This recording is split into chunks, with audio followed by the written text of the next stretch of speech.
Welcome to the Real Advisor Podcast. TRAP. TRAP. Please follow us and join in the conversation on Twitter @Advisor Podcast, where you can suggest ideas and themes you'd like the TRAP team to discuss. Also remember to like and subscribe to our YouTube channel and leave a 6 out of 5-star review on iTunes. Doing all this really helps us, which means we can do more to help you. Now let's head over to the studio for the latest pile of TRAP. Yes, indeed, dear trappers. Welcome back to what many people are calling episode 93 of the Real Advisor Podcast, TRAP Trap. My name is indeed Lick Lincoln, and joining me as ever in the digital studio of doom are the three other horsemen of the apocalypse. Andy, Ultra Heart, Carl Delavocci, the voice widger. Hello. And Alan, the storyteller Smith. Now, gentlemen, we have a show packed full of absolutely nothing. So let's start unpacking it straight away with some more high energy review read read out by my very good friend, the Right Honourable Mr. Andrew Ursane Hart. Thank you very much, Nicholas. Okay, this one is from Matt Spence, entitled Invaluable Insights, 5 stars. As a career changer to financial advice, the knowledge, insights and expertise shared by each of the hosts has been invaluable. This podcast has certainly accelerated my own learning and hopefully helped avoid a few pitfalls along the way. I also had the pleasure to meet Nick at PFS Future Vision 2026, who prompted this for review. I look forward to meeting the rest at Trap Live. Keep up the good work. Thanks. Back to you, boss. Great stuff. Thanks for those reviews. Do keep them coming in. We absolutely love them. So let's put a timestamp on episode 93 of the Real Advisor Podcast. Just a quick update on Trap Live. It's coming nearer and nearer. May the 13th, we have about 8 tickets left at most. The scholarships have all gone. We had a massive response to that. Some really good stories. We've got a handful of scholars coming to Trap Live, and we can't wait to see them in the flesh, and we'll maybe get them to identify themselves during the evening, because it's a big great chance for these youngsters to network and start building out their little circles of friends in this thing of ours. So good stuff. And in the so-called show notes, at the top of the show notes, there's a whole list of resources, where we're meeting, hotel deals and so forth. I won't talk any longer about that. Okay, let's go. Who's starting off? Storyteller, the markets. Me, quick one. The conflict in the Middle East has meant that we have hit correction territory in the UK, at least. Interesting, the FTSE down 10%, off 10% from a high, Andrew. And it was that. Yeah, speak slowly. When we talk about the markets, Alan, speak slowly for Andy's benefit, because he's it's not his thing. It's called a correction, which I always thought was a funny name, isn't it? You mean -10, yeah, not bad. It's returned to its. It's corrected itself or something. Yeah. A correction, but it hit a correction. I found it interesting. All this markets, I don't really understand it, because you think the FTSE would be a bit more resilient, being it's full of oil companies and more sort of boring companies, whereas the S&P 500 with tech companies seems to have been not hit as much. Anyway, there is a conflict going on. Markets don't like uncertainty. Markets don't like conflict. Found a very useful subscriber. I know Carl's a big fan. Charlie Bilello, Creative Finance, pushes out. He's got a weekly newsletter. His newsletter came out last week, and within it, one of the charts that he shared was how markets have performed. He used the S&P 500 as the benchmark, but how they performed during previous conflicts, going right back to the Cuban Missile Crisis and you name it. And as we can anticipate, markets always recover. Some recover faster than others. But if you look in 1 year, 3 years, certainly 5 years later, markets have always been very resilient. Sometimes some of your more concerned clients just want a bit of a history lesson sometimes to say, don't worry, zoom out, everything will be fine. Yeah, I think, look, a great point, Alan. I think what they're looking for is a bit of comfort. On Charlie Bilello, so he comes out, is it weekly he comes out weekly, with the week in charts, the YouTube videos, right? Yeah. And I have used his YouTube videos. He does them, some solo and some with Peter Maluk. And I've used those videos to send to clients, because they're very visual aids, and the recording on YouTube is really good, as opposed to sending a long PDF or something like that. Yeah, good point. Yeah. So I would highly recommend that. So the last time that I, and maybe all of us, did a mass communication to our clients was during the Wuhan Lab Leak period, where we would send out emails. That's what it's officially called now. That is what it's called, Carl. Jesus Christ. We'd send out emails and maybe videos and looms just saying, hey, listen, this is unpleasant and everything else, blah, blah, blah. Any of us yet sent any communications out about this correction territory that we're going into? It's a good question, Nick. I've been close to pushing the button. I have actually written an article about it. And Warren Shute, another advisor we know quite well, did a post on LinkedIn the other day saying that exact question. Have other advisors pulled the trigger and sent the don't panic email about the latest crisis? I haven't done it yet, but I'm going to be publishing that essay in my normal April newsletter. So it just happens to be coming up soon, but I haven't sent out an in-between message. Carl or Alan? Yeah, well, we've kind of decided on a minus number that when it gets to this amount, when it gets to this minus, we will send it out, because otherwise you could be doing it. Like, things are very volatile on a daily basis. So you are seeing, you could see a -3.5 and then a +2.5, and then it's like, Jesus, and things move very, very quickly. So really for us, it's -15%.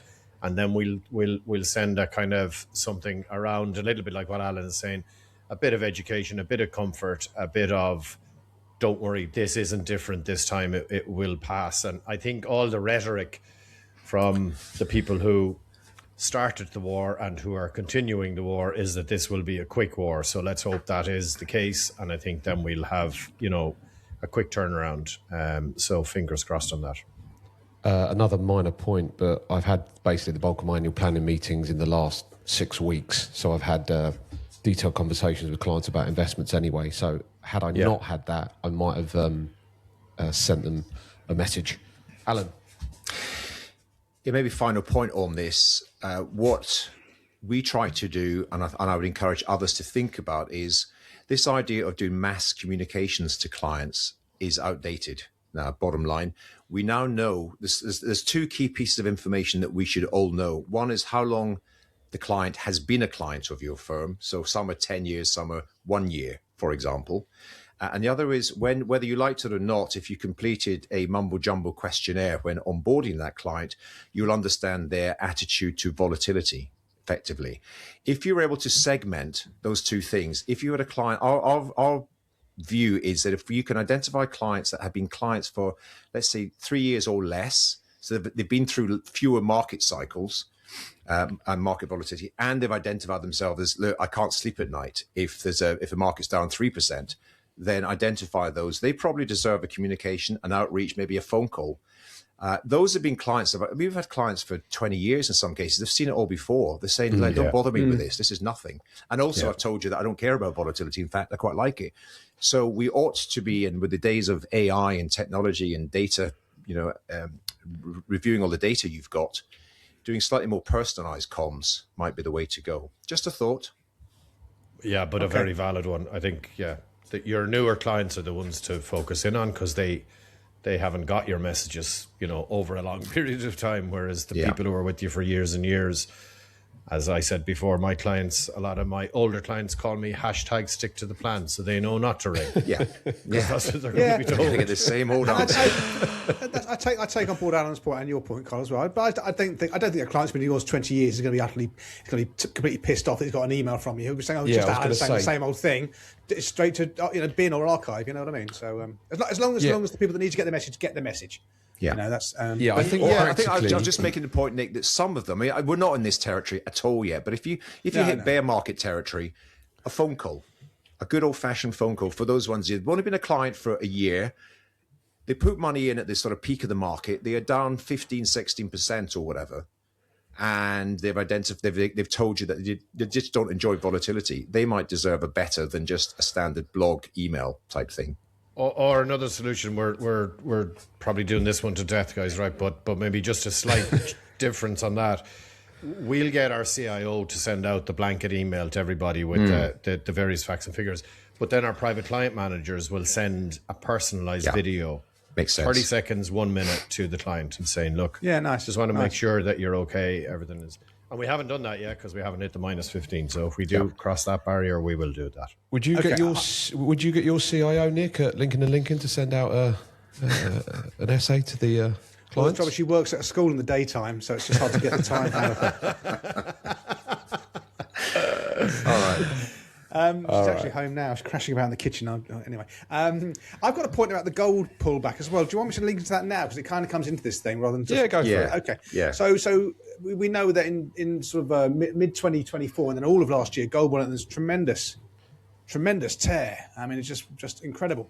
But since the start of this unpleasantness in Iran and the Straits of Hormuz and all that stuff, the gold price, which is theoretically an absolute safe haven in terms of high inflation, which is looking like we might get if the oil supply is constricted further, and a war, gold is supposed to be this safe haven. Well, it's come down 14% since the start of this conflict, which is quite a significant drop. And there's a good article from the Wall Street Journal, which I put a link to in the so-called show notes. And it was behind a paywall, but you can share like a couple of free articles. So Trappist, you can read that if you want to. But it's definitely not doing at the moment what it should do. And I'd always wager that if you took out the 2024, 2025 superb performance, if you'd invested in gold in January 1980 till January 2024, so 44 years effectively, you'd made an annualized loss in real terms year on year. Now, so who would have held on to gold for 44 years before going into and think, 2024, this is now? It's such a strange investment, and it's been such a bad investment for such a long time that I don't know, and I think we all agree on this more or less. It's shiny and useless, as Andy's repeating Twitter thing comes up every 6 months or so. It's inert, shiny and useless. It doesn't generate any income. It just sits there. And yes, 2024 was amazing. 2025 was amazing. Now we're, at a serious geopolitical things going on. I think inflation will come back into the system, and it's off 14%. Now, some of that might just be people taking their gains, right? Because there have been tremendous gains over the last year and a bit. But as I say, take those out. For the last 44 years, it has been terrible. I don't know any other investment that has lost money on an annualized basis year on year for 44 years in real terms. And it's real terms that matter, right? Nominal in this thing of ours is just illusory. It's real after inflation returns that we have to be seeking for our clients. So that's just another example of how the markets are reacting in this period. Any thoughts, guys? Nick, maybe now is the right time just to maybe mention our active fund manager friends who will obviously be doing great stuff for their clients in this period of volatility. This is where every time I've been an advisor, Carl, I've been an advisor since 2001, Carl, and during every market decline, active fund managers somehow manage to time their way out of it. And they just come out way better. That's why you pay them the big bucks, Nicholas. Without exception, this is when they earn their corn. Yeah. Right. Now we are just creating lots more problems for ourselves because since our last episode, we have all got various messages from active fund managers, and we debated whether we'd bring somebody on, but we also thought that was probably going to be very boring and just going over old ground. Yeah, and I think the point is we appreciate their interest. We do. But everyone's entitled to their own opinion. You can believe in what you want. We're just expressing our own opinion, what we've all lived through, what we've done, what we've used. But there's plenty of room for other opinions. Yeah, but there's no room for more facts. And the best investment portfolio that you can offer your client is the one that your client will stick to over time. Right. With profits smooth managed. Okay. Ultra with guardrails. My point. Okay, so this was mentioned to me by a friend and fellow financial advisor who you all know, but will remain nameless. He shared a story about raising money because he's trying to grow his firm and acquire other businesses. He did the usual, spoke to his bank that he's been banking with for 30 years. Obviously, banking with them for 30 years meant nothing. They asked him a shed load of very annoying questions. Ended up with a very convoluted loan deal, very expensive, complex. Moved on, went to another bank, similar story, even worse, even more complex. Anyway, he went to Alica Bank, which is a new bank on the scene, one of these sort of neo-banks, as they call them in the UK, and I've got another story about that. Basically, they offered him a superb deal, grown-up lending, simple terms, very flexible loan, with an overdraft facility to increase, just grown-up lending. So if there are any financial advisors out there looking to borrow money, debt finance, then Alica Bank is someone to look at. So that will be hopefully very useful to a very small number of the listeners, but just interesting to know. Over to you, Alan. I think you've got a point on this, haven't you, or a similar connected point? Just following on from that, and that is interesting because if you look back, because there are still... we all speak to them. I speak to them. Ambitious financial planning firms that are looking to scale through acquisition. And getting access. It's a strange one, isn't it? Because you think it's the most lendable type of business. Yeah. The recurring revenue model. It's very predictable, very sort of safe and secure and all the rest of it. Sticky clients. Yeah, but it's always been a challenge. And I think we know in the past, there was a company called Virtus Capital, Matt, who ran that. And they had a tie-up, I think, with Transact, and they were funding, they were providing. I think, don't quote me on it, but I think they've closed or they're doing just different type of debt structuring right now. But it is, if Alica Bank, and I think they are, you're right, Andy, they're a new entrant. They're very aggressive. I saw them. I saw one of their top guys speak at an event I was at a couple of weeks ago. Very impressive what he was talking about, and really, they're kind of the entrepreneurs bank. If you're a business, they've exploded, SME, and you really want it. So, and they're all, as you can appreciate, all kind of digital, high tech stuff, and really sensible. So, but I didn't know they were lending into the IFA market, so that's useful. But if do we know how Matt's doing? Not sure. I think he's okay. But okay, good. I haven't heard from him for a little while. Sorry. But there's another. You're looking for, it's like London buses. None are there, and then two come along at once because you got Alica, and one of Matt's from Virtus ex-colleagues is a guy called Bradley Douglas, and Bradley has gone away and set up a new lender specifically for IFAs. It's called Blackridge Advisory. I'll put a link to their website in the show notes, but it's exactly what they do. They've got access to capital, to funding. They'll help you get all your KPIs. They'll basically help you put all your data, all your facts, get everything together such that a lender will be happy to provide funding for you in whatever kind of structure you want. So it's a brand new startup, but he's got a lot of experience from his previous work with Virtus and with other companies. So if you are one of those people who's looking for funding, you've now got two options. So all the details are in the show notes. So crack on. Super duper. Okay, that Woj. is decent. Yeah. Is this the Michael Kitz's one? It is. I don't have the show notes. Executing with technology and AI. Yeah. So this is the Michael Kitz's one. So Michael Kitz's interviewed a guy called Adam Dell of Domain Money.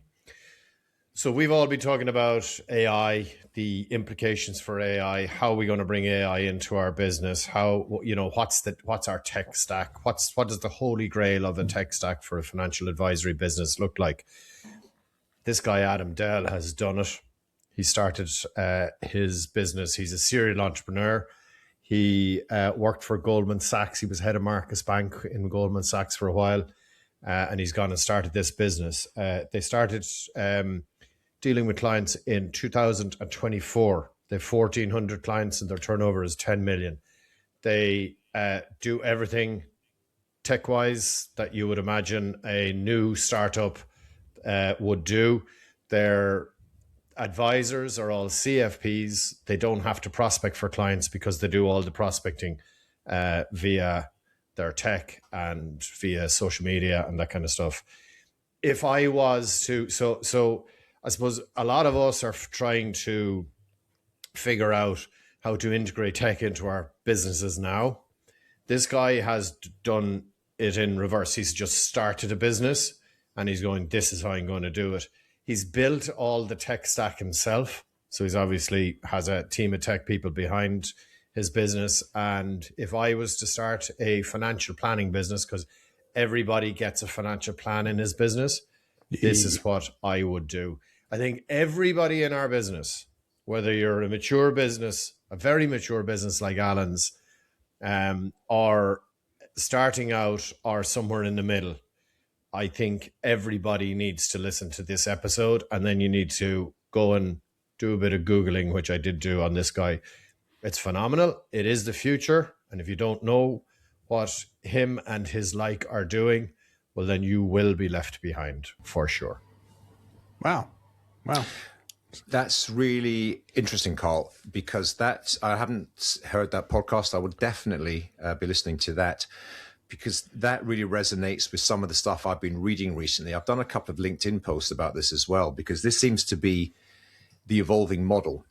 There's a lot of the big VC companies, not private equity specifically, VC are generally, very early stage businesses, usually technology companies that a lot of them are involved in. So I'm thinking about Sequoia Capital, General Catalyst. There's a bunch of them that are really understanding this. And so very interesting articles that partners from these organizations have put out in the last month or so, which is to say that historically what we've been talking about, what I've been talking about, all of us have been talking about in this podcast, is more like an AI powered advisor. Like I'm an advisor and I'm going to get an AI tool to do my meeting notes, for example, and some other stuff. But it's basically, I did a post last week, I think, which was along the lines of everyone's trying to build a better Blockbuster when what everyone wants, what your customers want is a Netflix. In other words, an always on platform that understands you, use an algorithm to send, like we were talking about at the beginning of this episode. If you know your clients and all the past data is there, you're sending a highly personalized message. You're not going to do a generic email because the markets are down 10%. You know exactly. And you will also know because they've been checking their portfolio every day, right? These clients are specifically, because it's all integrated. So the new model is exactly that. That's why this episode will be very interesting. You're building an end-to-end operating model from scratch with a human element, a human layer on top of it, but it's the end-to-end system that is what's required. And there's a lot. This is applied. So I'll just finish off. This is applying to all professional services, legal, tax, management consultant, accounting, the whole thing, because there's far more money. If you look at the global revenue from professional services versus SaaS, like technology companies, professional services far, far, far bigger.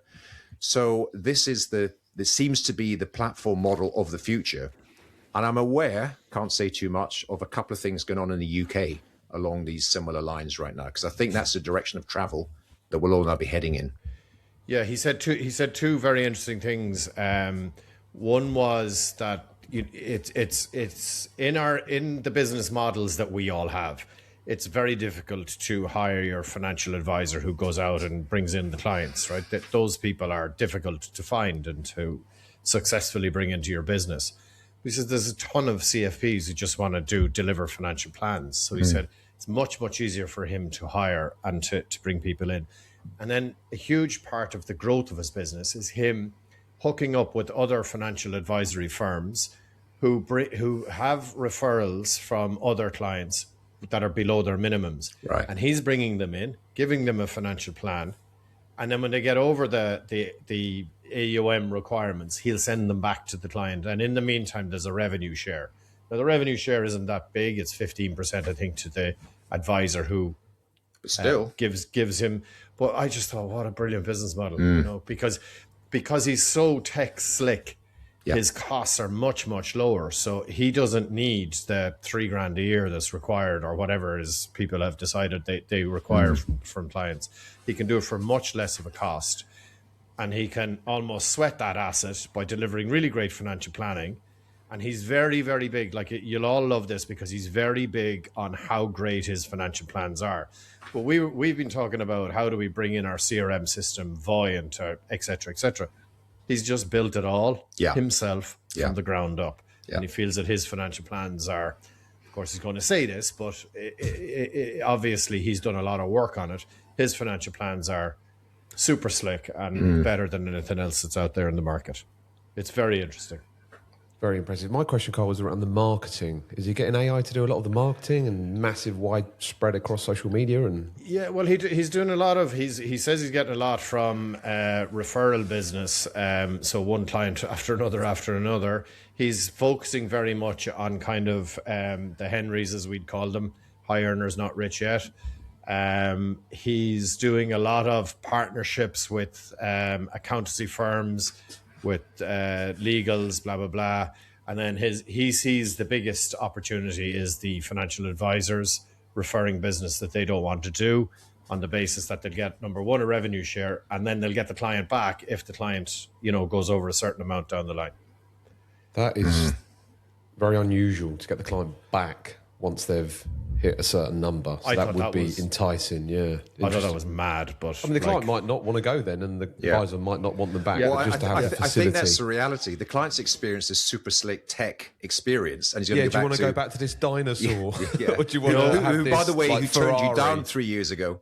No, he's fixed that also, because his system will be white labelled under the advisor's brand. Even better. There you go. No, that's good. This is where things are going. There's no question. Yeah. Well, listen, that sounds very. I'm going to give that a damn good listening to. So I've just added that to my podcast list, Carl. So thanks for that. I was going to put it in the thing at the end, but I said no. This needs a conversation in the topical tidbits. Culture corner. Culture corner. So what it is. Culture corner. That thing. Yeah. Okay. Okay. Let's crikey. We're bloody 25 minutes. Shoot me. Okay. What do we want to now? Nothing live. Let's hear Octopus. No, it's you first. Not me. No, it's you, Smithy. No. We're on a screen, mate. We're not bits of paper. Get with the beat. No, I'm on the screen as well. But this is the two. This topic and the one that you were mentioning, which is the article in the paper from. I love. He talks about this deep AI, and he can't even work a Google Doc. I'm looking at it on my screen now, Euclid. Anyway, so this quality. Nick, this is about private company valuations, and your article, your thing was similarly. Oh, okay. I'll put it back there then if you want me to. Go and start with yours then. But I'll just start. No, it was just an article, and I'm just going to point people to it. I'm not going to really say too much about it, but the Financial Times has got a section called Alphaville, and a lot of people don't want to pay the money to subscribe to FT, but Alphaville's free if you register, and they're really good. They're really kind of, I call it irreverent, kind of. It's a bit sort of trap-like in its ways, kind of. It looks at particular subjects in almost not quite a jokey way, but it's sort of a very readable method that they have for writing their articles. Anyway, they wrote one, was a bit of an investigation, not investigation. They did a sort of journalistic review into Octopus and one of their products, which is called Fern. All right, so this is all quoted, and they're just questioning how Octopus have arrived at some of the valuations, because this is back to this point that we often have talked about, which is private company valuations. How are you arriving at it? Because this product called Fern, which I know little or nothing about, so I'll make that clear from the beginning, but it's got a valuation which is decided by the board of the company, which is a huge premium on the actual net asset value. And all the other similar companies in their sector have got a big discount to the net asset value because they're invested in a bunch of things, in energy and solar companies and what have you. So all I would say is, because this is a product which IFAs use, right? And we've never used it, but if it's a product IFAs use, there's a deep dive. Yes, multi-billion pound product. And of course, it's used for what do you call BPR planning. Yeah, inheritance tax planning. A lot of people like it for inheritance tax planning. If you've got somebody, you can put your money into it. And as long as you don't die within 2 years, then it's exempt from your estate from IHT planning. But I just thought I'd bring it to the attention of any Trappists that might have been using these BPR products, particularly the Octopus one. It's just worth the read. Do your own research, as they say, come to your own conclusions, speak to Octopus about it if you'd like to. But it's definitely worth a read. I think, Alan, anyone who's an advisor that's got clients invested in that knows a lot about this situation. They don't need to be prompted about this. All right. It's circulating a lot within the advisor community because I believe the valuations are down, the fees are excessive. There's not much good news around this product. Nick? No, nor in the States. Jason Zweig of the Wall Street Journal has written about this a lot. How a lot of these private equity funds are sort of self-valuing themselves. Yeah, they do. It's just like that, and then combined with horrendous, like 3%, 4%, 5% annual charges and stuff. It's just like, okay, really, where are the clients' boats? Where are the clients' yachts? Writ large. And my piece is of a similar vein. And we've been banging on about this, but I've been on Twitter. I see some active IFAs on Twitter who are also pushing back against this and saying this is going to be an absolute car crash. Is the UK government's continuing desire to tell large swathes of the DC pension regime in this country where to invest their assets, and specifically to almost, no, they are coercing them to invest into private equity type of investments, unlisted, illiquid, very murky. And there's an article in the Telegraph, linked to it in the so-called show notes, and I've stripped away the thing so you can read it, by Tom McPhail, who I referenced a few episodes ago on here for his... He thought tax-free cash was going to go, didn't he? So he took his tax-free cash for his pension. So I gave him a bit of a kick in for that. But here, Tom McPhail, who's generally been he's 20 years at Hargreaves Lansdown. He was their pensions guy. He was the go-to guy, massive in the media in this country, Carl. And then he's done some other stuff, and he worked for the Langcat consultancy. Not sure if he still works there or not. But generally, he puts out stuff that's, while technically very competent, obviously, he's never been that political or that angry or anything. Well, he put this story in the Telegraph, and he doesn't hold back. I'm going to quote a couple of verbatim bits here. Of course, it doesn't stop with Mr. Bell. It could be Ed Miliband getting his hands on our pensions to help fund his madcap renewable energy or carbon capture projects. Worse still, because the draft legislation confers the power to mandate on the government until 2035, it is possible we could one day see Prime Minister Polanski taking control of our retirement savings.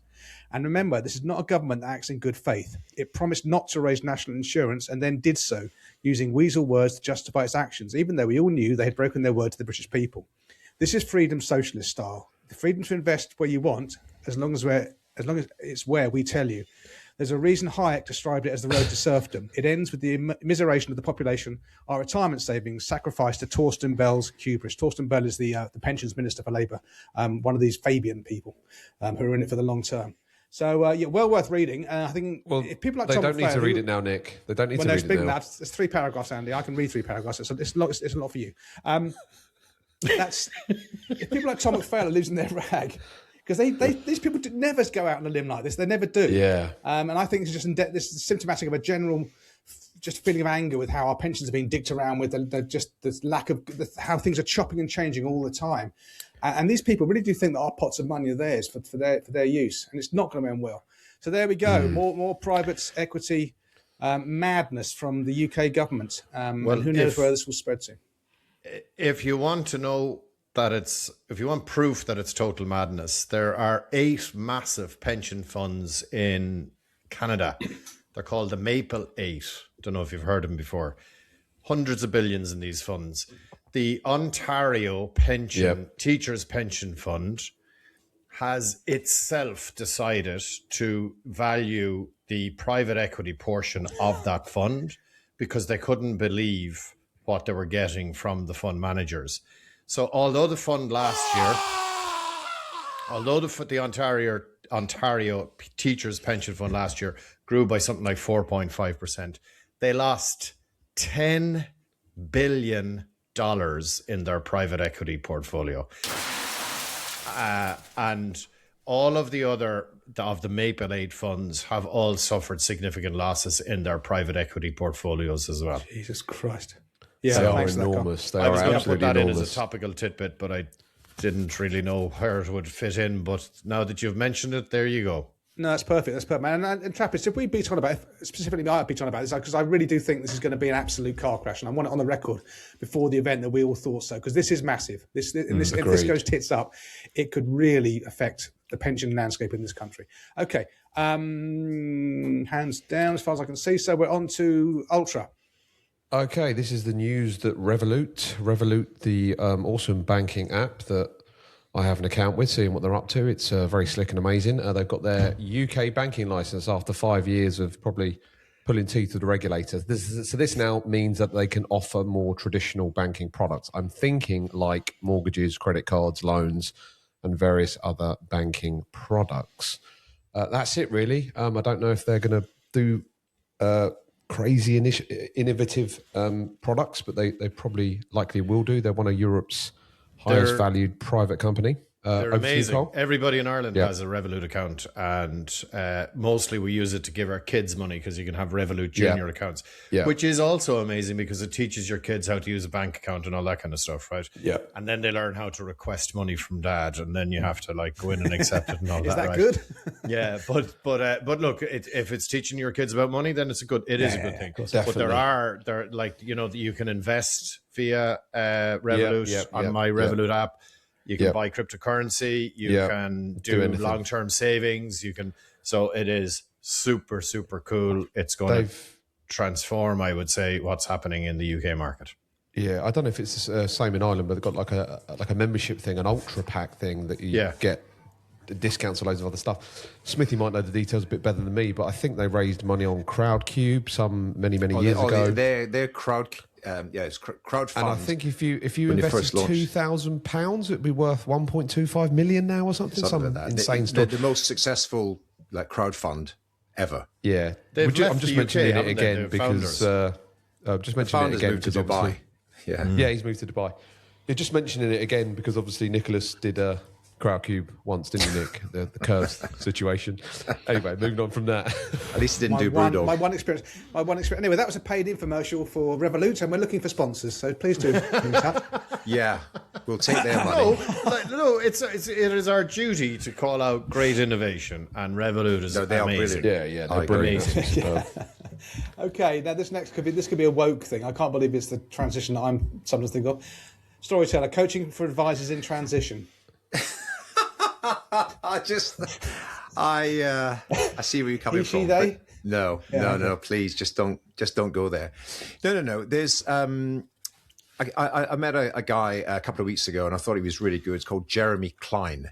Yeah, he's an ex-lawyer. He was a lawyer in the sort of big private client, ultra high net worth space, and PBS. he is now he's a coach. And he delivers coaching, and the majority of his clients are financial advisors, wealth managers, financial planners, that sort of thing. And he was just telling me that particularly those going through a transition, like thinking of setting up their own business, like thinking of changing jobs, thinking, or just sort of, people go through. I've had coaching myself in the past. I've really benefited from it. I enjoyed it. And I said to him, I'll give him a quick shout out. So I put a link to his website. He's got a podcast as well. Link to his website in the show notes. If someone thinks they might benefit from a bit of personal one-to-one coaching, particularly as they're dealing with maybe some business changes. Oh, that's disappointing now. Then they should do that. Amateur. Jesus Christ. Amateur. Right. Oh my God. Absolute shambles. So that's it. I have a proposition here. Could Alan and Andy and myself club in, and could we send Nick? Yes, yeah, a bit of transition coaching for that. And then the coach will need a coach. I saw a psychologist once. A psychiatrist. She resigned. She sacked herself and never took my phone calls again. One meeting. Anyway, are we done on this one?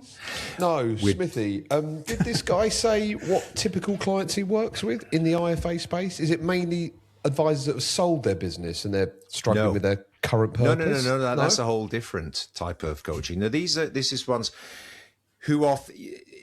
A lot of people are just sort of going along. Every day is pretty much like the other, right? So they don't really need coaching. But some are thinking of setting up on their own is one thing. Like, I'm thinking of doing this, or I'm thinking of really going for maybe I'm going to, like we've spoken about a moment ago, I'm going to borrow money. I'm going to acquire a few firms. And I just want to have somebody. So I get the business stuff. I get the numbers. I get all that. But on a personal basis, am I up for it? Is my family situation solid for it? I'd love to speak to somebody who gets me, understands me, and is not necessarily tied up with the transactions, the business strategy, what's going on. Someone's got a bit of experience and has dealt with lots of other successful kind of entrepreneurs and business owners. That sort of thing. If in doubt, I'd say just reach out to him. As I say, the link's in the show notes. Reach out to him. Have a 15-minute call with Jeremy. I've had a chat with him. Good guy for sure. Just Delavocci. That's good to know. On this one, you said something important there. A lot of people are, one day is just like the next, the next. I think if that's you and you're in your comfort zone, you should go and talk to the coach. Yeah, get yourself out of your comfort zone. Okay. There's loads more left in you. Go and fulfill your potential. You're on form today, Carl. Thank you. 38 minutes in. Really Get with appreciate the program, Carl. Your point. My point. Right. Which point is this now? I spoke too soon. Oh, is this about the Ireland thinking strategically? Yes. This would be Apparently so. I don't have the notes in front of me, but I kind of have. Obviously so. Here. Yeah, but that's every episode. That's not just this episode. Evidently so. Yeah, but you used to call it out to me, so why have you changed? You're just because Ultra once said, don't read out the whole bloody title of the thing. We know what was coming up next. So I don't. Well, can I please request politely that you read mine out and tee me up? Thank you. Okay, yours your next, Carl, and yours is Ireland thinking strategically? Yeah. Thank you, Nick. Yes, we are waiting with bated breath for all the tax changes around investing in Ireland. And our Taoiseach, Prime Minister, has come out and said that the inheritance tax rules are being reviewed. So we are going to have much better inheritance tax scenarios going forward. Maybe I'm being naive, but is it that our politicians are actually thinking strategically and long-term and trying to create an environment where we can create this wealth for ourselves and then not pay too much tax in the long term? I'm very excited about all this, and I actually do believe that we have a fairly stable environment here politically and economically, and we are actually using this time to plan for the future. I think it's absolutely brilliant. Yeah, it's the right time to plan. Carl, can I just ask, I don't know anything about Irish politics. Where would you say the Irish government is on the kind of political spectrum? Are they centre-left? Are they I'm the least political person in the whole world, as you know. I would say centre-right. Centre-right, I'd say they're fairly secure in themselves. There's kind of a coalition of two parties, and they have it kind of wrapped up. Some of the other parties were making strong surges to will they be in power, and they've kind of made bags of themselves a little bit, which is why our centre-right guys are feeling. We're going to get loads of messages going, centre-right, you're joking me, right? So just leave out the politics, right, for a second. We have the old, it's like the old guard are in there, and they're like a safe pair of hands. But I think they deserve credit for what they're doing at the moment. They really do. Sounds like it. You answered that question pretty quickly, Carl. So, okay. Yeah, moving on. Talk about politics. Gets us in trouble. Right. Politics 41 and minutes. 41 minutes, please. Right. I was storyteller. Bringing another resource to financial planners. There is, to be fair, there is a lot of resource out there. But I had a message the other day from our good friend of Trap, Kathy Harrison, whose team runs these boot camps. So the Verve Foundation are putting on not one, not two, but 3 new boot camps for financial advisors. So this is designed, again, for those who are thinking of going out on their own, thinking of starting their own businesses, aren't quite sure where to start. And they're in different locations this time. So not just in London, but also in Edinburgh for my compatriots, the Scottish advisors, and Global Centre of Finance, Darlington. So in London, Edinburgh, and Darlington. That's the head office, Darlington, Smithy. Obviously, you know that, yeah? Yeah, obviously. Northeast. So if you're Northeast, or you just can't be asked to come to London or Edinburgh, then Darlington would be a convenient location for you. But 3 new boot camps, and from what I've seen on their website, there's a lot of really good resource. So I think what we're saying is, and again, sort of alluding to Carl's message earlier on, if every day is the same old stuff, between the Jeremy the coach and Kathy Harrison, and just there's a lot of resource out there, right, for people. So you've just got it. There's no excuse now. If you really have been sort of thinking about this for a while, reach out, speak to these people, get on a call, go to these boot camps, do something. Boot camps, not book camps. No, that's what you went on. Come on, Nick, move it along, please. Carl, next point, Silvercrest. Silvercrest Asset Management from the United States of America are coming to Ireland. They've applied for their central bank license. I never heard of them before, but these guys have $37 billion assets under management. They've an exceptionally cool website. It's all about financial planning for high net worth clients, family offices, that kind of stuff. I'm hoping they come to Ireland and they shake up this market, and that the incumbents have a bit of competition, and we might all rising tides lift all boats. Yeah, I'm excited to see if they actually come here, or are they just coming here to get their license and then go to Europe. Yeah. But it would be cool to see somebody they'd immediately be the second biggest in Ireland in terms of wealth management. So wow. Yeah, it would be great to see some new blood into the market. I think it helps everybody, and everyone will sharpen their pencils and up their game. On the back of Kathy Harrison's boot camps or book camps, whatever we're supposed to be calling them, and that story there, Carl, that's brilliant. New blood coming to this thing of ours. We can close off the Topical Tidbits of episode 93 with a really good example of new blood coming to this thing of ours, can't we, storyteller? We can indeed, and this is a great way to round off the Topical Tidbits this week. So regular listeners will have heard us mention a gentleman by the name of Matt Spivey over the last few episodes, going back a couple of months. So Matt initially was tuning in to the podcast, was in a different career entirely, started listening to Trap, fancied his chances at becoming a financial planner. So under his own steam, got qualified.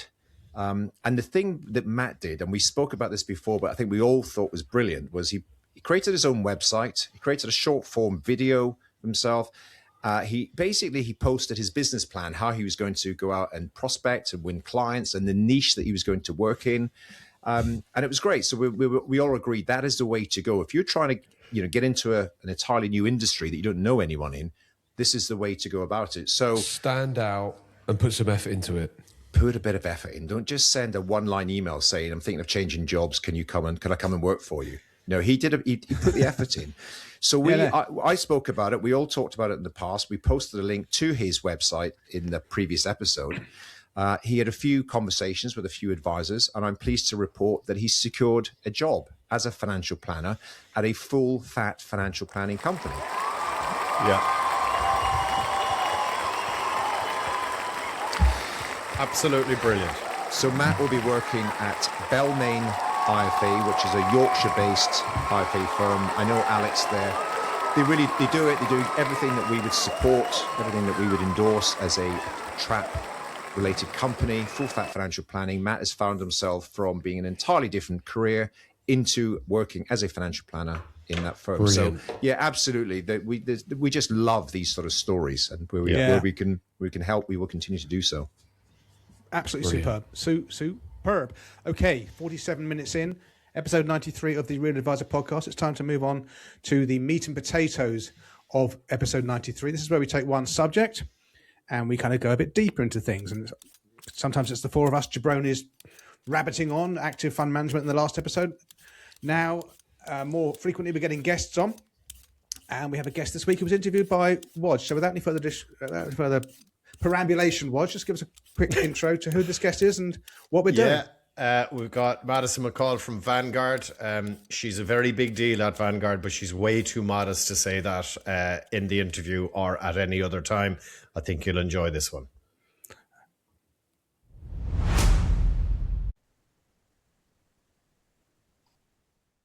Madison McCall, so delighted to have you on this week's Meat and Potatoes. So I have your job title here, Senior Multi-Asset Product Specialist, responsible for multi-asset range, including the flagship Life Strategies range at Vanguard. So obviously we're delighted to be in partnership with Vanguard and delighted that you're on today. So of all the people in Vanguard, they've decided you're the one that has to go and take on the Trap guys. So my apologies. I'm sure it's hardly a bucket list item. But, no, I'm honored. I'm honored that I was selected to be on the Trap podcast. Thank you so much for having me, Carl. I'm happy maybe to kick it off with a bit on my background. And lovely. Tell us a bit about that. Perfect.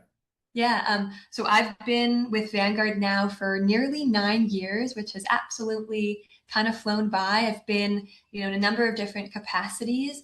I started with our US business, our kind of headquarters in Pennsylvania, outside of Philadelphia. And it's flown by, but the last 3 years I've spent with our European business in London. So several years here kind of supporting on this side of the pond, the growing European business for Vanguard. I like to say I traded the suburban charm of Pennsylvania for the wonderful city life of London in that transition. You mentioned my current role. I'm the senior multi-asset specialist at Vanguard. So I cover, as you mentioned, the flagship Life Strategy range, but also our full multi-asset lineup. So we have different pockets of flavors within multi-asset, and I cover that for our European business. What that means really day to day is you can think of me supporting different teams across the European business. So think distribution, research and implementation, the editorial team. I support those different teams, making sure that our multi-asset range, it's really healthy. It's doing what it says it does on the tin. Yeah. That's essential. And of course, that it's really understood by our clients. That's key for us too. So that's kind of a bit of my background in terms of education. I studied international business finance, and along the way, I got a CFA charter holder designation as well. Very good. So you've achieved an awful lot in 9 short years of a career. So bring me back to where does a person like Maddie decide that, yeah, do you know what, I'm going to go into the asset management space? Or was it this kind of evolved? Or bring me back to your childhood and that kind of stuff. Where did this dream come from? Yes. I mean, the starting point, and I think we have kind of a shared fun fact. My fun fact is I am a triplet. And I learned that your fun fact is you're the father of triplets. So I love that connection. Which is a bit mental, really. So clearly both you and I know more than most people about the living in chaos and and needing resilience to just drive on through. Resilience, that's a good one, yes. Yeah. So I mean, going back to that, we all had different skill sets, right? And for me, business and finance in particular was always something interesting. I just kind of gravitated it to that field a bit more than my sisters. And, as I was reviewing and exploring the different opportunities in the investment industry at the time, a lot of firms to me were sounding very similar. But when I came across Vanguard, it actually felt very different to me. And it was specifically for me this idea that investing should be accessible for absolutely everyone. That really resonated with me because growing up, my parents didn't invest. It wasn't something they felt was accessible or really even meant for them, I would say. So when I heard about how seriously Vanguard takes its mission, its unique ownership structure, that for me all really clicked. And it wasn't about the product. It wasn't about, margin. It was just helping kind of normal people to get ahead, people just like my parents. And for me, that resonated. So I loved that aspect. So just like there was no necessarily kind of business focus in your family at all. So are you the first to get into the business world? Yes. Oh, yeah. So Okay, first to that's be a in big business, step, yeah. first to be, in finance. My dad is a sports writer for our local paper. Okay. Just retired actually about a year or so ago. And how's he enjoying that?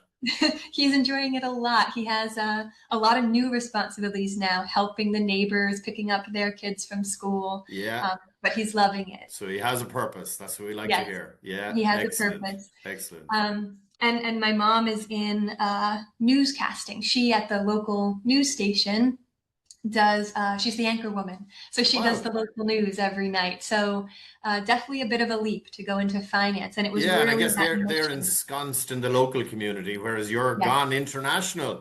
So there's Maddie Yes. over in London doing her thing. I know. It's still sometimes it's hard to believe that I'm here. And are your sisters still in the States, or are they around the world? Yep. They are. One is in Pennsylvania and one is in North Carolina, in medicine and kind of social work. So very different fields. Yeah. I love it. Yes, So a lot of different perspectives there. Exactly. I mean, Brilliant. so Vanguard really drew me in kind of with that philosophy, a different type of financial company, right? The other thing I'd be remiss not to mention though is this idea of the Vanguard effect. So this idea that Vanguard comes into a marketplace, we add transparency, we drive some competition, and we keep costs lower for all investors in the space, not just Vanguard clients. That was another thing for me that really made me pause and think, wow, I can really see myself kind of being part of this organization. So now I suppose flash forward those 9 years that I've been here with Vanguard, and I've helped my parents to open their very first investment accounts. Woo-hoo! Or it's Vanguard accounts, so they're investors now. They're investing kind of for their retirement, or in my dad's instance, he's in retirement now. He has that cushion to help him a bit. And that's, for me, that's what really hits. I sensed that from the outside when I chose to join Vanguard, but being on the inside now, I can see it even more clearly.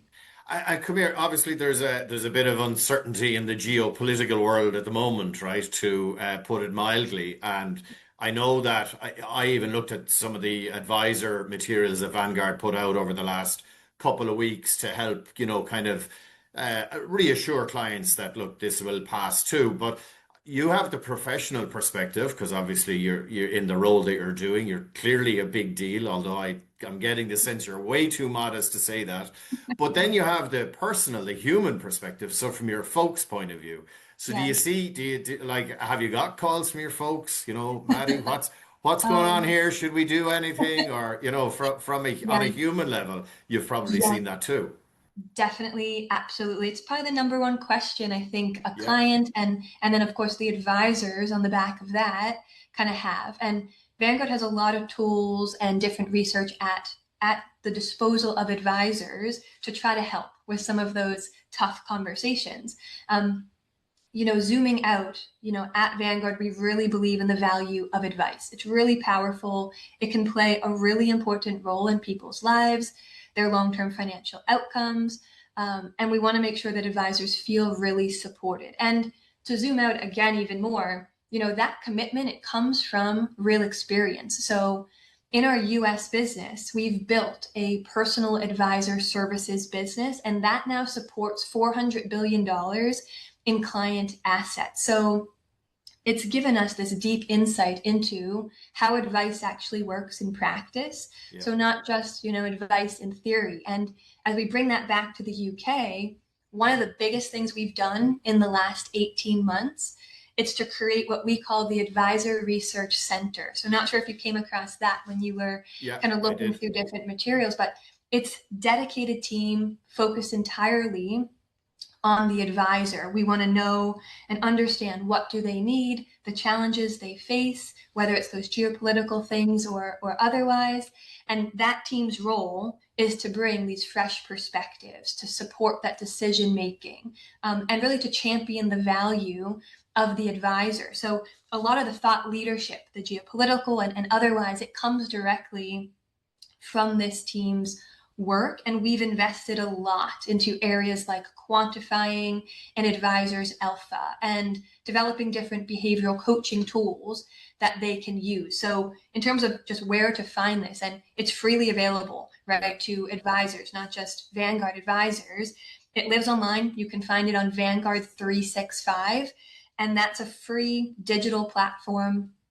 Again, for advisors, we have that research, we have tools, we have really relevant insights, and we add new stuff there all the time. We actually just published a really interesting kind of first advice survey of its kind there for Vanguard in the UK, where we've gathered insights from over 1,000 different advised investors and 200 financial advisors. So all of that data and kind of culminated into a report where we look at what are the preferences of clients, what are the perceptions on the value of advice.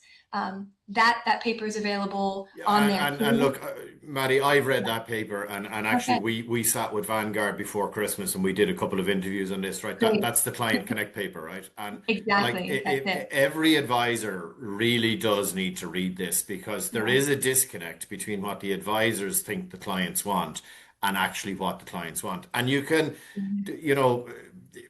shout from the rooftops as to what you think, but really, if you're not forging this connection, that you're meeting the clients where they're at. If you're forging this connection, we're always talking about that. We'll bring them on a journey, but first of all, we need to meet them where they're at. And I would say the Advisor Alpha report that's kind of ongoing for many years now at this stage, like that is absolutely brilliant as well. So at a bare minimum, every advisor needs to read these two reports, and they're actually set out really cool in that there's stats and there's little tidbits that you can take out of it. So I would definitely encourage everybody to go there. In Ireland, we've recently, Standard Life hosted Vanguard, and Seb and Roy did a kind of roadshow around the country, and like we're very excited in Ireland that we're probably getting a little bit love from Vanguard now, because there's an investment frenzy about to happen, as I've described it, right, in terms of some of the rules around tax changes and that kind of stuff. So it's magnificent for us here as well to get the support from Vanguard. And I know I met the guys over the last week or two, and they're very, very engaged in terms of wanting to support and providing that everything you've spoken about in terms of value, in terms of the culture of Vanguard, and bringing that to the Irish market. So it's absolutely brilliant. Can I just go back to kind of one of your remits is to look after the flagship life strategies. Now, there certainly amongst the trap crew, there was a little bit of confusion as to what changes have been made or what changes haven't been made and what's likely to come. So you're the person looking after it, so you're the best person for me to ask. Tell us about where is Life Strategies at now, what changes have you made, and what do you see coming in terms of innovation? Yes, couple things there. So, in terms of what's changed with the product, we announced in January of this year a couple changes to the product. One, fee cuts across the life strategy range. So we moved from 22 bips down to 20. Fantastic news for our advisors and, of course, investors. That's a great change. We also announced a change to the UK tilt level within our life strategy range. So we've had a tilt, since the beginning towards the UK, and we've scaled that back a bit. Still a substantial overweight, right? So where we land now is 20% overweight in UK equities and UK bonds. We've scaled that back, but we maintain that overweight in that flagship range. The third announcement was the introduction of a brand new life strategy range called Life Strategy Global. And this lets the wisdom of the crowd kind of speak a little bit more. It is pure global market cap portfolio, so no UK tilt in that range. And really importantly, we've actually had a similar construct for about 4 years now, where within the model portfolio side of our business, we've run a life strategy with that tilt called the classic range. And we've had a model portfolio, the global version, which doesn't have that tilt. So it's been very successful kind of in that model portfolio wrapper. We chose this January to announce that launch and to kind of make it available also in a unitized product as well. Yeah, okay, great. Tell us, how can let's talk about the ownership structure of Vanguard, because I think that's important in that that kind of leads into how can a firm like Vanguard continue to cut fees when there's pressure the other way from an awful lot of other firms? Yes, it's such a great question. And this is at the very basis. One of the things I loved about Vanguard when I chose to come here, we are set up very differently. We have a very unique structure for an asset manager.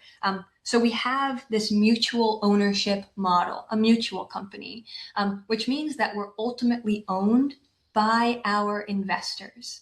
I don't think you can find another financial company that can say that. And on top of that, we're also not publicly traded. So we don't have to kind of think about the whims of external shareholders either. So all of our attention, it's on our investors because, again, they're our owners. So when we benefit from scale, or if we find different efficiencies, those benefits, they go right back to the investors in the form of lower fees. So, our fee reductions, they're not a one-off kind of marketing tactic. It's not trying to pull share away from someone else. It is really a sustainable process that's baked into the way that we've actually been set up as a company. So that key point I would leave you with is total alignment, which again is so unique for a financial company. We're owned by our investors. Our incentives are completely aligned.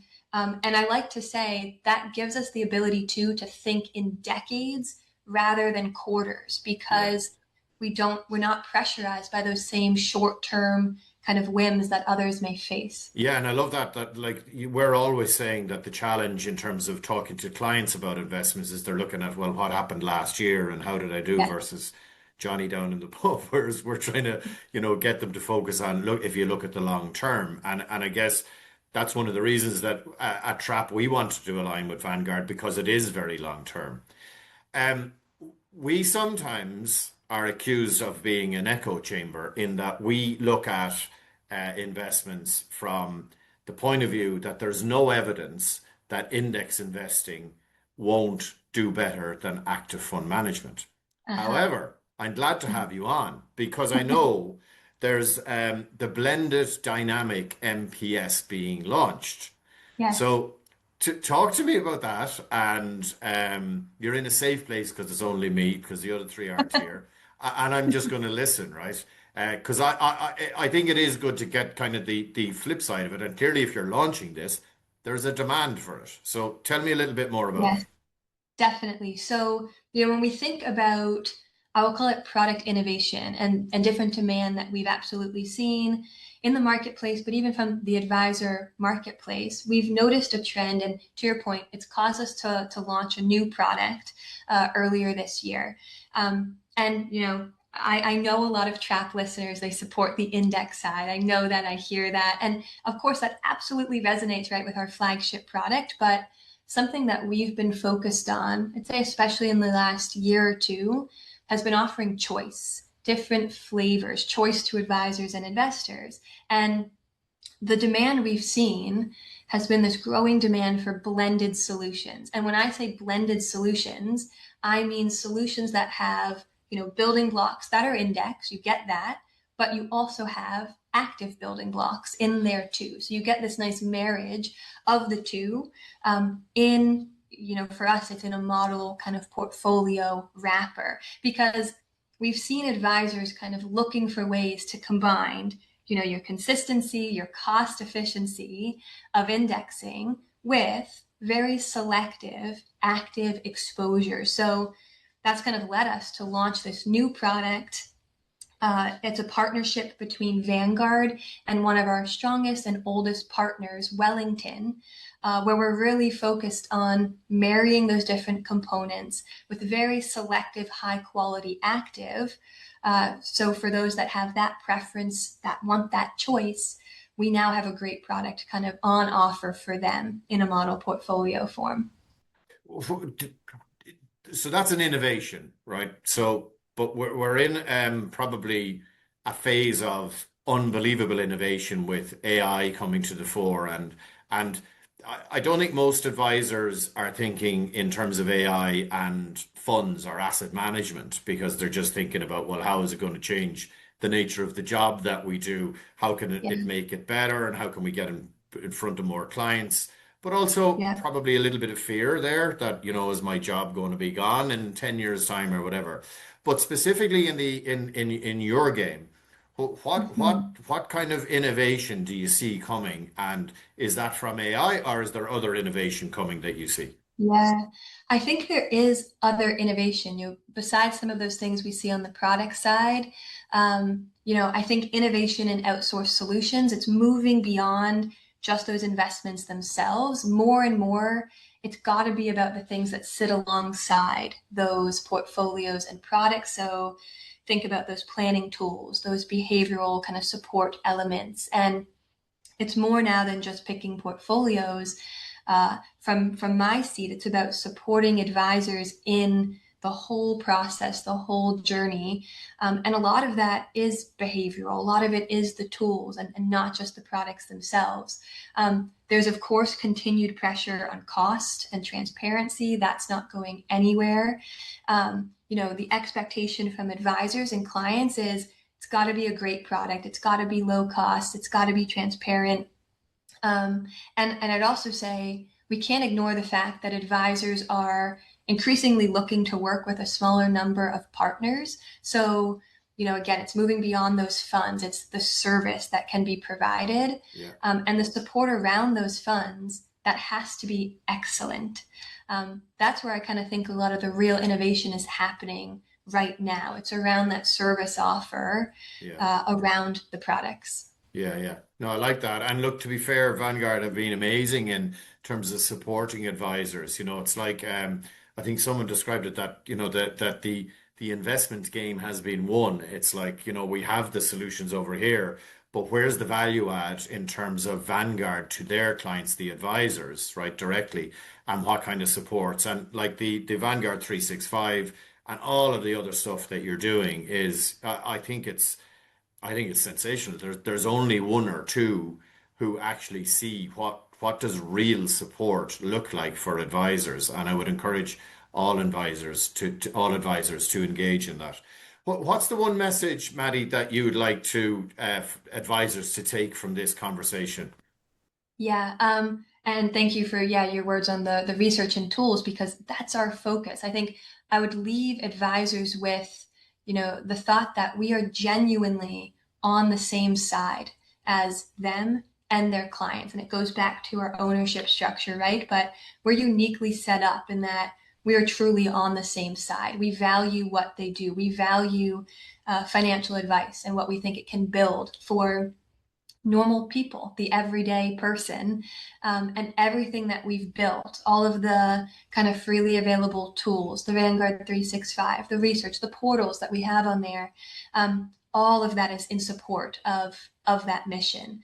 At the same time, our philosophy hasn't changed. I think we've always been really clear about what we do, and we do exactly what we say on the tin. We've been long-term and low cost and very disciplined. And so you know what you're getting when you invest in a Vanguard product, or if you lean into some of that more service that we have painted around it as well. Yeah, absolutely brilliant. Maddie, it's been such a pleasure talking to you. Your 9 years, I don't know where that has gone. Did you start when you were 15 or something? But you were so impressive, Maddie, and the very best of luck to you and all of your colleagues in Vanguard. And what I will say, please go and talk to your triplet sisters and say, hey girls, what mom and dad did for us was absolutely incredible. And then when you see your mom and your dad, give them a big hug and go, I met somebody who knows what you went through, and they said I should give you a hug and say thanks. Deal. I can definitely do that. Carl, thank you so much for having me. It was an absolute pleasure to be on Trap. I loved it. Okay, thank you so much. Right, let's get back to the studio for the latest pile of Trap. Thank you, Maddie. Really good conversation, Carl. Really good. Do you know the thing that gets me about Vanguard I find particularly interesting is this thing, the mutual funds, the mutual status of the company. They're owned by the investors, which there's not many. I can't think of any other company like that. But as a consequence of that, they continue to drive down their fees. It's interesting. I mean, they're whatever they are. The many trillions of dollars and pounds assets under management as they grow. So obviously their operational costs maintain, so they can reduce their fees.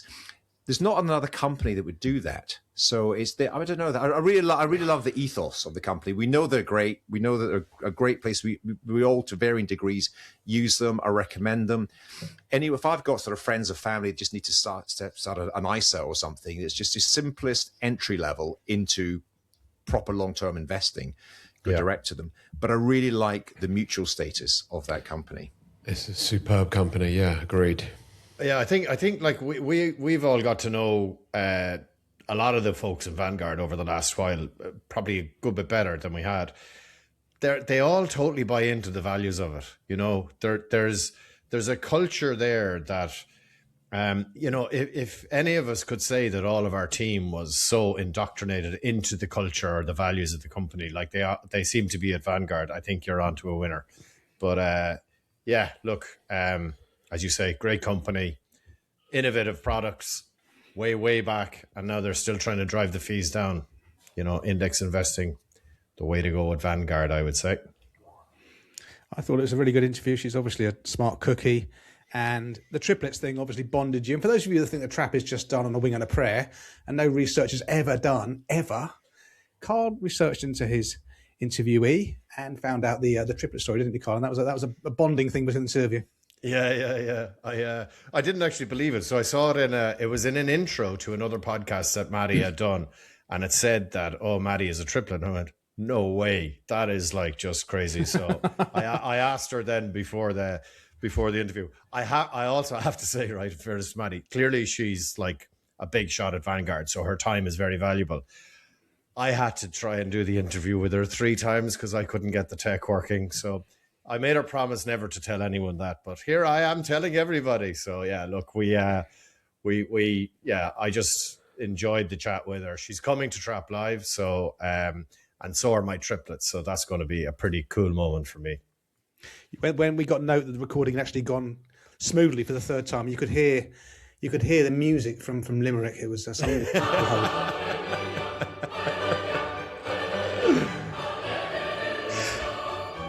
Okay, so we're 1 hour 20 minutes into the show, more or less. Let's move on to the next part of the show, the Trappist questions. This is where Postie's at my front door, and there she goes.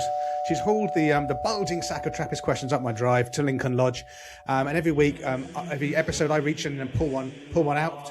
And if you want to leave a question with us, go to the pinned tweet on X, the pinned X on tweet. There's a link there. Leave your question, or do it through the so-called show notes. We are getting through them all. We've still got quite a few to go to. Let's have a look and see who this one is from. Quite a classy envelope. I think quite a lot of saliva went to seal this one down. I'm struggling a bit with it. This is from, oh, by the way, this is the 150th question that we've answered on the show. I just want to get that in there. So yeah, as we're going through these episodes, there's a mother load of value in these questions. And this question has been asked before in different forms and different guises, and the 3 other Trappists now are reading it for the first time because prep is not our strong point. This question's been asked numerous times before, but we're going to answer all the questions respectfully. Okay, if you submit a question, we will answer it. Sometimes we'll have more time for it because it's a new question. Other times we'll say, we've done this before. This is our view. The question's from Richard Polson. He says, prior to becoming full-fat financial planners, some of you, I believe, were advising clients to invest in active funds. I appreciate that this has now rightfully changed. How did that conversation go with clients? Have you ever had a client call you out for transitioning to passive, questioning your values and previous advice? It'd be great to know what it was like at the time. I suspect many advisors are about to embark on that journey if compliance allows. Keep spreading the Lord's word. Yeah, really, really good question. Although you said Lord's word, you didn't put an apostrophe in Lord's. And the Lord is owning the word, so it should be possessive. Never mind, Richard. One step at a time. I'm going to first go on this, and then we're going to. I see your hands raised. Sorry, but I've asked this before. I think it's a big thing in our heads, and then you tell clients, and they really don't give a fig because they trust you and believe you. And I must have had this conversation in 2008, 2009, because that's when I made that kind of move with all of my clients. I can't even remember how it went. It's just like just done it. So I think it's something that you live with this fear in your head that they're going to somehow think that you're a cheapskate or you've got no character. They don't care. If they trust you and the relationship's there, they'll take they won't even understand what you're talking about, to be honest with you. But because it's you saying it, they'll go, yeah, whatever. Life's too short. Storyteller. I think you're right. That if they've been a client of yours for a long time, they ought to just say, yeah, whatever you say, that's right. Let's just do it, Nick. But I'll tell you, and again, I think, yes, we did probably talk about this, but what we did, so we did it obviously quite a long time ago, having been using active funds. So if there was pushback, the framework that I used was, depending on what sector, what industry that client either works in or had worked in before they retired, I'd say, let's say it was medical profession or something. Just say, was there? You're not going to make up 150 different stories, Alan. Yeah, you are. Well, if anyone's questioning or querying it, all we were saying to them was, how has technology changed in your industry in the last few years? That was the story, and everyone would say, oh, beyond all recognition, it's just crazy. And we would make the point that it is our duty to avail ourselves of the latest innovation, the latest technology, the latest ideas, the latest insights. And they would go, yeah, that makes sense. I say, well, our research has indicated that, and they go, all right, that makes perfect sense. So in other words, relate it to their own situation, know that things change and things move fast, and it is our duty to avail of you the latest thinking. And that's what it is. It's an evolution. We're not saying we were 100% wrong before, really sorry, there's something else. It's saying, we are continuing to evolve like every sector and every industry does and should do. That was my point. What did you do, Andy? I don't have too much to say on this because I only spent months in active management, so the bulk of my career has been asset class investing. But reading between the lines of Richard's question, I'm not sure if he's alluding to a big switch at SJP because now they offer this huge passive index range. I'm reading between the lines. I don't know if he's referring to that. Is he at SJP, Richard? I'm not too sure, but as independent advisors, when we switch from recommended active managers to asset class investing, index investing, we have to follow it in a certain process. But within your company that used to just be purely active management has now got this range of passive. So I think from a compliance point of view, if you can access the same thing for cheaper, I think compliance would say the right thing is to go down the indexing route. But hang on, I get that, and that is actually quite interesting. But the people who are against index investing would say, but you're never going to beat the market. This is the whole point. You're going to be market minus costs, so you always underperform the market. The thing about active management is it sells you hope, right? Despite all the data we've talked about, it says, well, if you do invest with this fund manager, that fund manager, you've got a chance of outperforming the market. Well, that's how they sell these it, ones, obviously. You've got zero chance of outperforming. But it's kind of subtle, but it's really, really important because it shifts the emphasis on what we're trying to do here. The key thing, this is all joined up. The key thing is proper financial planning. You are here, you want to get there. We're going to get you there in the most simple, reliable way. But if you've been selling, we are going to beat the market for the last 10 years or 20 years or whatever, it's a different conversation to be having. Because if I was the client, I would say, well, hang on a minute. So now we're locking into underperforming the market. So you've got to I think you just got to be really, really prepared for those conversations. See, the emphasis is on planning, and we're going to get you there in the most reliable way. Yeah, well, that's the point you made there. If you sold your thing about being, seeking alpha, then it's a harder conversation for sure. If you sold about planning, it shouldn't really be an issue. Richard Paulson is an SJP advisor, and as Andy said, they have brought in this passive range to sit alongside their active proposition. So I don't think compliance. Go on. Yeah, go on, sorry. I wonder what we're going to see over time. Let's just assume before these new passive range came in, it was 100% active. Fast forward the first 5 years, what percentage is an index? Fast forward 10 years, what percentage is an index? It's going to be very interesting to see. I think it's SJP. I mean, the compliance won't matter. They won't care because it's one of their products. It's not like you're bringing in external compliance. But they might have a leaning towards if you are going to access a global equity fund, the default is the passive one that costs 3 times less. I'm just, again, reading between the lines. So compliance won't be in the way. Compliance won't be in the way. They'll be going to the cheaper funds. What Richard says, if compliance allows, inferring that it could be an issue to get it past compliance. So not where he is, I wouldn't imagine at all. Okay, what are we at now? Best part of an hour, nearly up to an hour and a half. Okay, let's move on to that part of the show that many people call Culture Corner. Carl had a point. Now, you definitely told me not to prompt you on this, Carl. Me? MacBook. Is it? You definitely told me not to prompt. Yeah. The MacBook Neo. And I knew that if I proposed some technology solutions that you'd all jump all over me. So I've included a podcast that says that the MacBook Neo is absolutely amazing. So I was in the market for a personal laptop, and I was like, all things tech going, oh, Jesus Christ. Have you got a Mac, Carl? There's about 100 of them. I do. Oh, my God. It's beautiful. You're okay using it? You got your head around it quickly? I wouldn't say quickly, but... that's the new kind of light touch entry level one. Yeah. So it's in Ireland, it's 799 quid for the extra memory. It's run on your iPhone, whatever, blah, blah, blah system. So, don't get too technical on us now, Carl. The operating system's like the iPhone. That's in. This has totally passed me by. I'll definitely check this out. Absolutely amazing, and it's beautiful. And everybody that's seen it says, "Oh my God, that's gorgeous," as in my kids, and I'm like, "Yeah, it is, yeah." So anyway, there's a podcast, and it's 20 minutes long, and it's saying all the reasons why, if you're in the market for a personal laptop, this is the only one to buy. And obviously it's cheaper than a lot of the other ones out there. So by the way, I'm loving this. Carl Widge is teaching Andy Hart about MacBooks. I'm amazed I've not seen this. Hart's never heard of it before.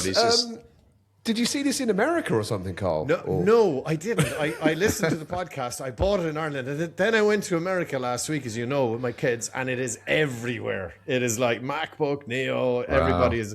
And Chloe, who's over there, said, "Yeah, everybody has a MacBook Neo now. Everybody has upgraded." And would you say it's product closer to Apple. the? Would you say it's closer to the iPad, Carl, than a laptop? In between.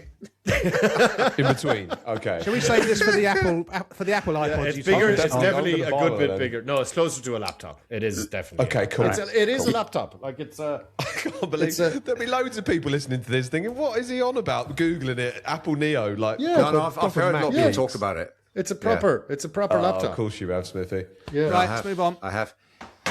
Nick's still on Android, so that's a different conversation. As is more than half the world. Anyway, let's move on. Not in the Way West. more than half the world, actually. Let's move on. I don't trust people. I don't trust people with Android. I don't trust people who follow cults. It's the first product from Apple in about a decade. Move on. Okay. I've got two recommendations. The first one is from a close personal friend of the show, Mr. Pete Matthews, who set up a podcast with his daughter Kate, who works with him, which is a very nice story that daughter can work with father in the financial planning business. So she helps out with marketing, and also they've got a podcast called Bank of Dad. It's on all the podcast platforms and on YouTube. Next up is a repeating podcast guest on Chris Williamson's show, Modern Wisdom, Govinda Bogle, 19 Uncomfortable Truths About Human Nature. Massive fan of this guy, Govinda Bogle. I've mentioned him many times on the podcast, but not for a while.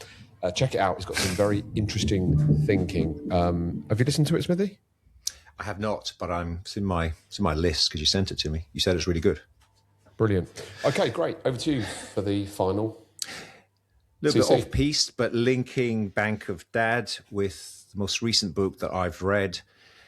Another close personal friend, he may be an ex-close personal friend, to be fair, Professor Scott Galloway. His most recent book is called Notes on Being a Man.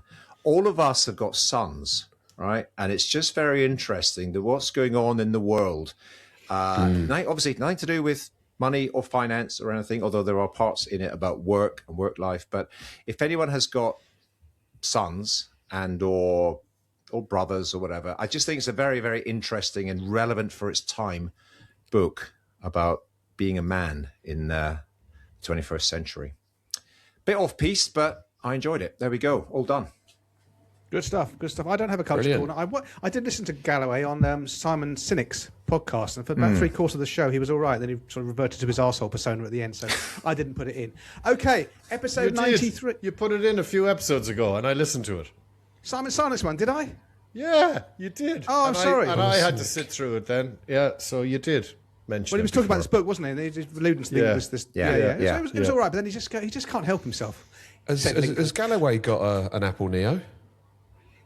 Probably not. Who cares? He will now. Who cares? No one cares. As soon as Watch he the listens to sales this, now, right? It was mentioned on the Trap podcast, the sales of the... It's a MacBook Neo, just to say, Andy, just get the name right. iPad-y, pluggy operating system I'm going to thingy. buy one now. I've just got to work out what colour. Yeah, I got the Indigo Oh, well, that's blue your afternoon one. gone and 30 browser windows open. Okay, dear Trappers, as episode Indigo 93 blue is comes to a lovely, close, Andy. another pile of traps slides down the U-bend of Father Time. Thank you for your precious time. Thank you for your great reviews. Thank you for the questions. Do keep them firing in. Like and subscribe to our burgeoning YouTube channel. We are monetizing it so big, you wouldn't believe it. We are influencers, influencers, whatever you want to call it. Anyway, until the next episode, 94, coming out in 2 weeks' time. Take care out there, folks, and we will see you on the other side. 8 more tickets for Trap live, May the 13th. Buy them now. Goodbye. Bye-bye. buy those tickets. See ya. I remember to play the music. It's going to perfectly Pretty be an hour and a good. half. Pretty